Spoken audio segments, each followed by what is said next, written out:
What's good, YouTube? It's your boy, Only One KDB, and I'm back with another video. In today's video, bro, we got the teen murderer who got caught. The teen murderer who got caught smiling after killing a student. Now, if you're new to the channel, make sure you like, share, and subscribe. Turn on that post notification bell so you notified I have another banger, bro. We finna get to it, bro.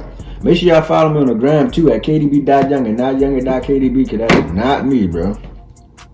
How would you feel if someone did something awful to you, then instead of apologizing, they just laugh about it as if it's nothing? That's what happened to this family in Michigan. After losing their son in the most cruel way, they expected the person responsible to at least show some remorse, but he didn't. Instead, he just smirked at their pain and acted like he did nothing wrong. Let's dive in. The story of Jordan Michael Clay started on July 26th, 1998, when he was born to Karen Clay and Sean Bristol. His dad died 5 months before he was born, so he never got to meet him. Despite the tragic loss, Jordan had a pretty normal childhood, and he was the pride and joy of his mom. He was cool, outgoing, and genuine person who just loved having fun and living life to the fullest. He was the kind of person that everyone just loved to hang out with. He was just friends with basically everyone, and there was never a dull moment with him. Jordan grew up in Washtenaw County, Michigan. He attended Slauson Middle School and later went to Pioneer High School. There, he excelled in his studies by maintaining I heard about, well, I ain't hear about this story, but I seen a nigga who was like smiling in court. It was like I think it was like a meme or something. I don't know what it was. It was something that I had seen on the internet. But we finna continue, bro. You know what I'm saying? We get to know the backstory a little bit.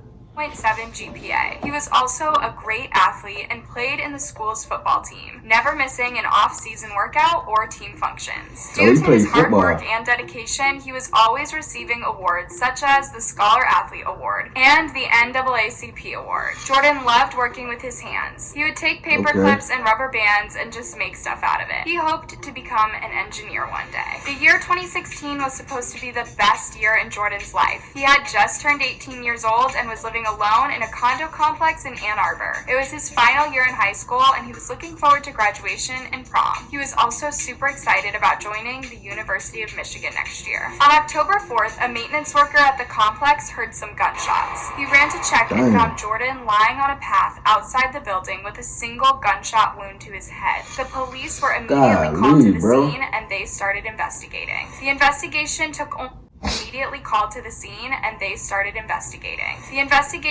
only a few days, as soon 3 teenagers were arrested in connection with the crime. The 3 boys, Delarno Gracie, Jeremus Ellison, and Donta White, were accused of taking Jordan's life while they were trying to rob him. In this story, I'll focus most on Donta White. So Donta made headlines, not because of what he and his friends did to Jordan, but because of how he behaved in court after the crime. Just like his co-accused, Donta was 17 years old when this happened. According to his mom, he was also a senior in high school and was about to graduate. After his arrest, Donta appeared before a judge for his pre-trial hearing. A pre-trial hearing is basically like a mini-trial. Both the defense and prosecutor present their case before the judge, and he then decides if there is enough evidence to charge the accused. So when Donta appeared in court, he decided that this was the perfect time to confess everything. He told the judge how he and his friends gunned down Jordan while trying to rob him. As a result of that armed robbery, what did you do with that gun and Mr. Jordan Cleese?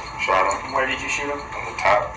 Was it? His voice was so calm as he answered the questions from the prosecutor that you'd think he was talking about something normal, like what he ate for breakfast, and not how he took someone's life in cold blood. Jordan's mother, who was sitting a few feet from her son's admitted killer, could barely contain her tears as she listened to how her only son died. And that was not even the end of it. Now, this type of crime would normally get you life in prison, but Donta had already made a plea deal with the prosecutor to accept the charges of second-degree homicide and armed robbery in exchange for a shorter sentence of 23 to 50 years. However, he still had to face Jordan's family. That ain't enough time, but he need to get that nigga 80 years. And that's where everything went downhill. Usually, before an accused person is sentenced, his victims are given an opportunity to give an impact statement in court. A victim impact statement is written or spoken statement that describes how the crime has affected you either emotionally, physically, or economically. Well, it's crazy how this nigga tried to rob him and they wind up killing him, and this nigga in court smiling. This nigga just talking about it like nothing happened. Like this, it was just like he was just talking about it like it was just some regular ass shit. Like, bro, this nigga right here a menace, bro. This helps the judge to decide what sentence the defendant should receive. So in this case, Jordan's family members appeared before the judge and poured their hearts out, telling him how much pain Jordan's death had brought in their lives. Jordan's distraught mother, Karen, was so grief-stricken that she could barely speak. She sobbed as her cousin read the statement on her behalf. I've lost my only child, my son, my baby, my friend. More than that, I've lost laughter and love. I no longer have the hope of having grandchildren. She recalled how her son would bring her a Wendy's Frosty after finishing work just to see her smile. I no longer get to see the smile of my son when he walks through the door and brings me a Frosty from Wendy's at the end of his shift. She went on to say how Jordan's senior year was supposed to be a celebration, but instead became a nightmare. She described the pain and anger she felt every time she thought of the person who took her son away from her. On the nights I manage to sleep, I wake up hearing my son scream for me, to then have to realize all over again, night after night, my son is dead, gone, taken. For what? Why? As the statement was being read, Dante was just sitting there, smiling and laughing, and acting like what he did was not a big deal. When he finally got up to speak, instead of apologizing and showing some remorse, he just casually said that he would be out soon. What would you like to say? I just want to tell y'all I'll be home soon, or I'll be Keon. I love my family. Can you believe this? He just took someone's son away crazy, and bro. then has the guts to mock their pain in court. That's another level of evil. The judge was infuriated by Dante's uncaring attitude. He told him how he was even thinking of rejecting his plea deal and go to trial. Yeah, you should have rejected that shit. Gave him get this little nigga the death penalty. You need to spend the rest of his life in jail, and after that, they need to give him the needle. Yeah, I ain't bullshit. He don't need to come out ever again. Get that nigga the death penalty. What state was this in? Dude, they got a death penalty in this state. They should have gave his ass the death penalty, the needle. Fire! You won't be smiling no more when you walk into that motherfucking death chair. But we finna continue, bro. Instead. Watching you sit there, smile, laugh, and shake your head like this was no big deal, I'm very tempted to just say I'm not going to accept this sentence agreement. We'll go to trial, and if you're convicted of felony murder, you'll go to prison for the rest of your life. That means you'll die there. The judge even told the prosecutor to take time and consult with Jordan's family to see if they would like to go to trial. That definitely wiped the smirk off Dante's face. But fortunately for him, Jordan's family just wanted everything to be over with so they could move on with their lives. Lee family does want to move on with this. They want to get some closure from this case. They want to try and forgive this defendant and all of his actions. Dante's defense lawyer also apologized on his behalf, saying that the teen suffered some sort of emotional issues and that some people display fear by smiling. My client asked me to apologize to the court. Nobody His smiling was in no way meant as disrespectful either to the family, to the victim, or to this court. In the end, Dante was sentenced 23 to 50 years for second-degree homicide and armed robbery. He also got another 2 years in prison for a felony firearm. Following the hearing, Dante's mother, Antoinette Carter, came out to defend him, saying that he was innocent and that he had some mental illness that should have been considered in court. Though she could not specify what condition her son suffered from, she said that he usually handles everything fine in life by smiling. She also went on to say that her family also suffered because of Jordan's death. I'm sorry for her loss, just as well as mine. My son was supposed to graduate this year too.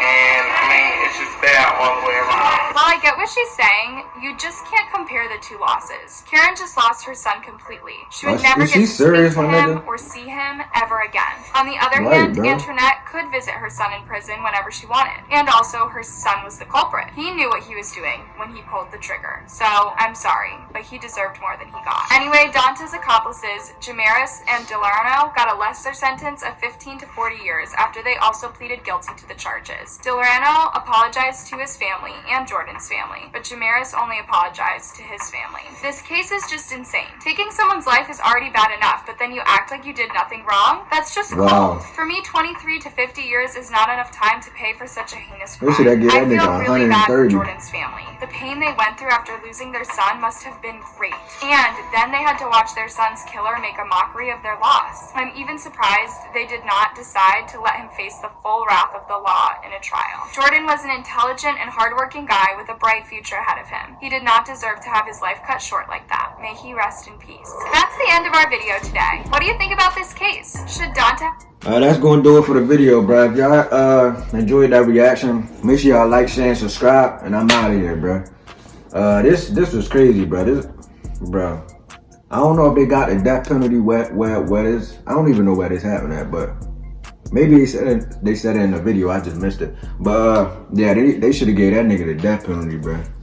23 to 50 years. What do that even mean? Like, do he get 20? They say he got sentenced to 23 to 50. I don't fucking know, bro. We finna get out of here, bro.